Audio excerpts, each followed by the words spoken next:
तो आज का क्वेश्चन नंबर है हमारा 68 नंबर।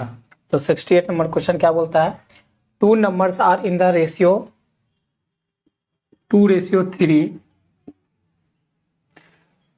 दो नंबर है आपके पास, दोनों रेशियो में है 2:3। If 20% of the smaller number added to 20, अगर छोटा नंबर का 20% निकाल कर उसमें 20 जोड़ दे तो वो बराबर आता है, उसका जो रिजल्ट आता है जोड़ने के बाद वो बराबर आता है the sum of 10% of the larger number and 25। तो वो जो देखिए क्या कहने का मतलब क्या, आपका दो नंबर है, दोनों नंबर रेशियो में दिया हुआ है, उसमें से बोलता है कि जो रेशियो में जो छोटा नंबर है उसका 20% निकाल दीजिए और उसको किससे जोड़ दीजिए 20 से, और ये जोड़ने के बाद जो रिजल्ट आएगा वो बराबर आता है लार्जर नंबर का 10% निकालिए और उसमें 25 जोड़ दीजिए, उसके इक्वल आता है then the smaller number is. तो आपको बताना है कि स्मॉलर नंबर का वैल्यू क्या है, आपको क्या बताना है, स्मॉलर नंबर का वैल्यू। तो सॉल्यूशन देख लेते हैं। देखिए क्या बोल रहा है, दो नंबर है और दोनों नंबर रेशियो में आपको दिया हुआ है। तो दो नंबर है, दो रेशियो है, तो मान लेते हैं कि एक नंबर ए है और एक नंबर बी है और इसका रेशियो दिया हुआ है 2:3। ठीक है, तो अब बोल रहा है यदि 20% ऑफ द स्मॉलर नंबर, तो रेशियो है तो इसका रियल नंबर बनाने के लिए हम इसको किससे इंटू कर सकते हैं, एक्स से। तो ये क्या हो गया, अब रियल नंबर, क्योंकि अब रियल नंबर को ही तो बढ़ाओगे घटाओगे, रेशियो का नंबर को तो हम बढ़ा नहीं सकते, कंसेप्ट यही कहता है। तो अब हमारा एक्स से अगर गुना कर देते हैं कोई भी रेशियो वैल्यू में तो वो आ जाता है हमारा रियल वैल्यू कहलाता है। ठीक है, तो अब क्या है, इसमें से छोटा नंबर हमारा दिख रहा है कौन है, ये है हमारा स्मॉलर नंबर और ये है हमारा ग्रेटर नंबर, इतना तो दिख रहा है। तो स्मॉलर नंबर का क्या बोल रहा है 20%, तो स्मॉलर नंबर हमारा 2x है, उसका 20% में कितना जोड़ देना है, 20 ऐड कर देते हैं। ठीक है, और ये करने के बाद जो रिजल्ट आएगा वो बराबर है किसके, equal to the sum of किसके, तो 10% पहले किसका निकालना है, ग्रेटर नंबर का, मतलब लार्जर नंबर का। तो लार्जर नंबर कितना है हमारा 3x है, तो 3x लार्जर नंबर हो गया और उसमें ऐड कर देना है कितना 25। देखिए बोल रहा है ना ऐड हो गया। अब ये हमारा एक इक्वेशन बन गया। अब इस इक्वेशन को बस सॉल्व करेंगे और हमारा किसका वैल्यू आ जाएगा, एक्स का वैल्यू आ जाएगा। तो एक्स का वैल्यू आ जाएगा, तो देखते हैं सॉल्व करते हैं। तो ये इससे काट देंगे 5 बार में, तो क्या हो जाएगा 2x डिवाइडेड बाय 5 प्लस 20। ठीक है, और ये काटेंगे तो 1 10 1 0 से 1 0, तो 3x बाय 10 अब प्लस 25 हो जाएगा। आप देखिए यहां तक हो जाएगा। अब क्या है कि अगर हम 3x को इधर भेज दे तो क्या होगा 2x माइनस 5 डिवाइडेड बाय 5 और minus 3x by 10 equal to यहाँ 25 है और ये प्लस 20 को इधर भेजेंगे तो माइनस 20 हो जाएगा। कट तो नहीं रहा है, ठीक है, यहाँ तक समझ गए। अच्छा अब यहाँ मैं लिखता हूँ इसको, ठीक है। तो देखिए यहाँ पर क्या आ गया 2x divided by 5 by 3 minus 3x by 10 और ये हो गया 25 माइनस 20। तो इसका एलसीएम लेंगे तो कितना हो जाएगा 10, 5 10 को 5 से डिवाइड करेंगे दो हाथ में और 2 ऊपर 2 से गुना होगा तो 4x माइनस 3x, 10 को 10 से भाग देंगे 1 इसमें 3x में गुना करेंगे तो 3x बराबर, इसमें 25 में 20 घटेगा तो 5। तो अब ऊपर 4x है और माइनस 3x है तो बचेगा x बाय 10 और 5। तो x बराबर मेरा कितना आ गया 50, x बराबर मेरा कितना आ गया 50। लेकिन हमको ये आंसर नहीं पूछा, हमको क्या पूछा है स्मॉलर नंबर का आप वैल्यू बता दीजिए। स्मॉलर नंबर का वैल्यू बताते हैं। स्मॉलर नंबर का वैल्यू हम यहाँ लिख देते हैं, ठीक है, इसको हटाइए। स्मॉलर नंबर का वैल्यू लिखते हैं यहाँ पर। स्मॉलर नंबर हमारा क्या है, स्मॉलर नंबर हमारा क्या है 2x है, इसी को हमारे स्मॉलर नंबर। तो स्मॉलर नंबर 2x है तो क्या हो जाएगा 2 गुना और x का मान कितना आया है 50 गुना कर दो तो कितना आ जाएगा 100। तो आपका ये आंसर आ गया। ठीक है, इस तरह से इस पूरे सेंटेंस को हम एक इक्वेशन में डाले और उसको फिर सॉल्व कर दिए तो हमारा ऑप्शन राइट हो गया ए। चलते हैं नेक्स्ट क्वेश्चन की ओर।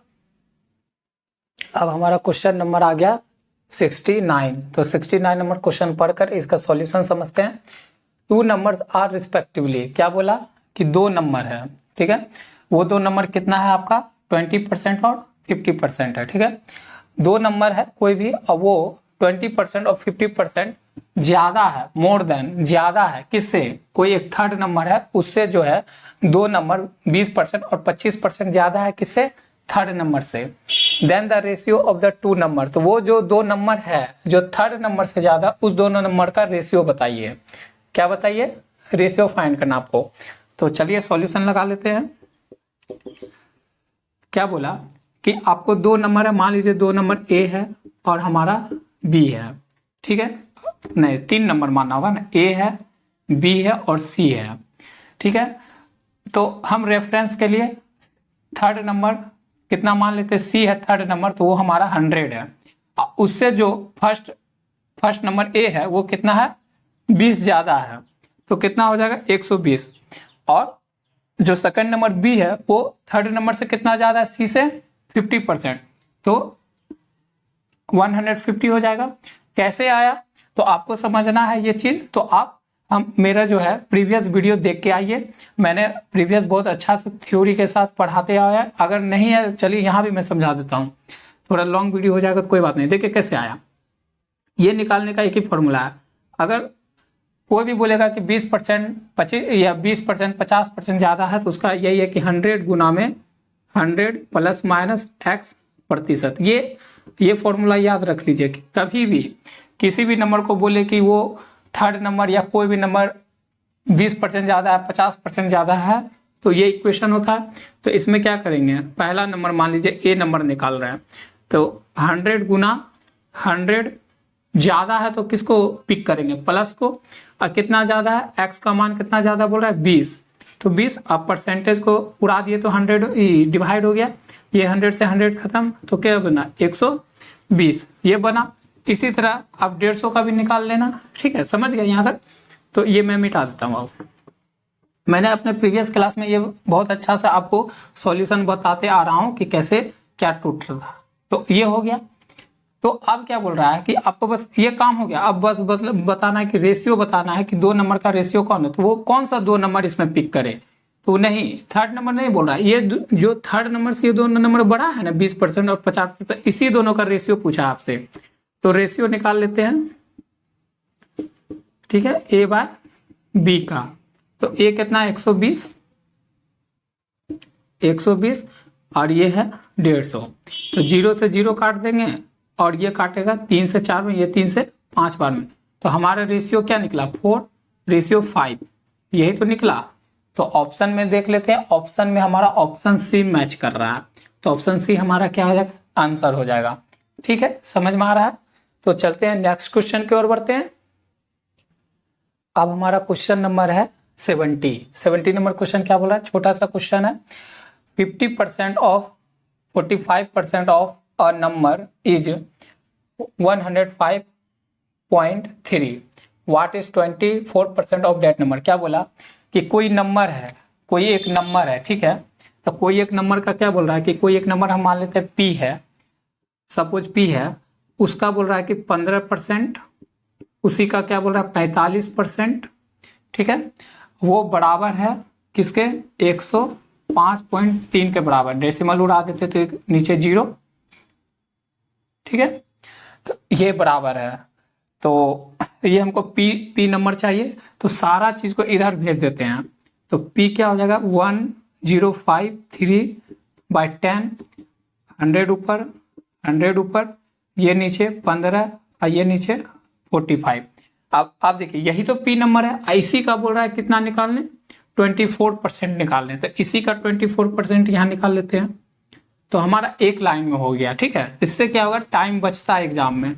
आप देखिए ये 0 से ये 100 से 100 एक खत्म, आप देखिए यहाँ से 1 0 ये खत्म, ठीक है। और आप क्या काट सकते हो, अच्छा ये काट सकते हैं 3 से 8 बार में, 3 से 5 बार में कट सकता है ना। और क्या काट सकते हैं, ये 5 से ये 2 बार में कट सकता है। और कुछ दिख रहा है कटने वाला, तो चलो देखते हैं जितना कटा, ये तो कटेगा नहीं, तो इसको गुना करते हैं तो 1053 गुना 16 और नीचे बचा हमारा 45। ये 3 से कट सकता है तो 3 से 9 3 बार में, और 1 बचा तो 5 से 3 15 3 5 बार में, 3 से 15 5 बार में, और ये 1 बार में और गुना 16, और ये 3 से 1 बार में और 15 3 से 5 बार में, तब कटा तो इतना बार में कटा। अब देखिए तो P बराबर यहां से लिखते हैं फिर से, तो P बराबर क्या हो जाएगा, अब और कटेगा क्या, और कट जाएगा, 3 से काट देते हैं, 3 से ये कितना बार में कटेगा 5 बार में, 3 से ये कितना बार में कटेगा 1 बार में, 1 बार में और बचेगा 7। ठीक है, अब तो नहीं कटेगा तो 117 गुना 16 और ये 5। तो हमको डेसिमल में भी दिया हुआ है, पूरा पूरा तो कटेगा नहीं, तो इसका मतलब डेसिमल में ही आएगा आंसर। तो क्या करते हैं, इसको गुना कर देते हैं, इसको ऊपर 2 से गुना कर देते हैं, इसको भी 2 से गुना कर देते हैं, तो कितना आएगा समय 14 2 1 3 2 और गुना में 16 और ये 10, तो कितना बन जाएगा, इसको आप कर लोगे, कैलकुलेट करते हैं तो 2 3 4 16, तो हमारा कितना आएगा 24 हाथ में 2, 18 19 20 हाथ में 2 और 12 13 14 4 3 2 4 4 7 3, तो 3 7 4 4 और डेसिमल 10 एक यहाँ, तो हमारा ऑप्शन में है, हाँ ऑप्शन हमारा बी मिल रहा है, तो हमारा ऑप्शन बी मिल रहा है, तो ये आंसर हो गया। ये हमारा रफ, ये रफ है तो ये मत देखना आपको। तो इस तरह से आप सेंटेंस को इक्वेशन में बदल लो और उसका सॉल्यूशन लगा दो। थोड़ा सिर्फ ये कैलकुलेटिव है इसलिए समय लगा, तो ठीक है। कोई नंबर था उसका 15% 45% बराबर था इतना के, पी हम निकाल लिए और उसका 24% वाला निकाल लिया, उसके बाद कटम कुटी किए, तो आपको समझ में आया होगा। तो ये हो गया।